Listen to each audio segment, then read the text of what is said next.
Hey everybody, just a real quick unboxing. I just wanted to show you a few things of what I've got today. So I'm going to try to do this fairly quick so that you can see what we have received today.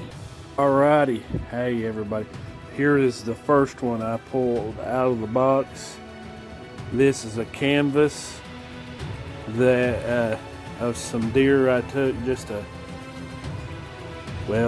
last week sometime. I love it. It turned out great. It just kind of looks like a, dad, mom, and little one, and probably a teenage sister up in front. Okay everybody, and here's the second one that I got today. And then this one is a new format that I've got coming out. It was on acrylic. Well, I'm dropping everything, so we'll go and see. Let's pull the box off. There it is.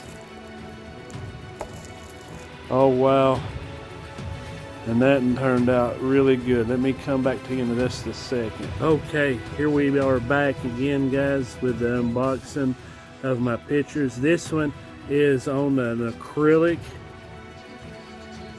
and oh man, I just love how that has turned out. And let me put this one up here with it. So there's what we got for today.